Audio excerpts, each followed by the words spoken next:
Hey, welcome to week 8. You guys, we're way over halfway through this.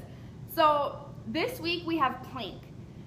Plank is all about your core, a little bit about your shoulders, but mostly about your core. But there are a few things to note when doing plank. Okay, so a full plank position, we'll be having, once again, we'll be having our shoulders directly over our elbows, directly over the wrist.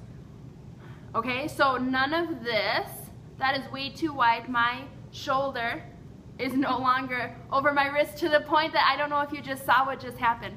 When I did this and I pulled this leg or this hand off, my leg shifted off the ground. When I'm here and I pull the hand off, I'm still balanced because I'm still shoulder in alignment with my wrist. Okay, so this is where we're going to be starting. Shoulder directly over the elbow, directly over the wrist.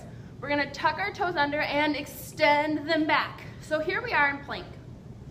A few things to note. We are not here. We are not here. We are not anywhere in between there except for nice and straight. We also don't want to be rounding our back up or down. It doesn't matter either way. So some people come like this. And yeah, sure, that will relieve some stress that you're feeling in your shoulder, but it will put it all in your upper back. So make sure, squeeze those shoulder blades together. Okay, a couple other things to note. Squeeze your butt muscles together. Pull your abs in, meaning squeeze them super tight.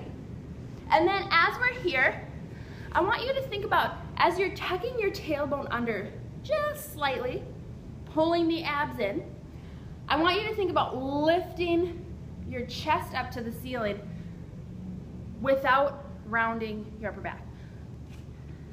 So from here, all right, I'm gonna tuck my tailbone under, I'm gonna squeeze my abs in, and then I'm gonna lift up just slightly. Did you see that? Lifting slightly, not rounding, just a slight lift.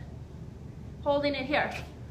While you're in plank, think about pulling the crown of your head forward and at the same time extending your heels back all the way. You should feel a nice length in your spine and at the same time a very, very strong contraction in your abs. Plank is so much easier if you remember to squeeze your glutes. It takes a little bit of pressure off the abs, stabilizes the core even better than if you're not. So that's plank. Practice it. Do a few breaths every day this week for week 8. Next week we have chaturanga, which will be lowering down from plank. So really we need to strengthen the shoulders and the abs in order to do chaturanga. All right, go get them.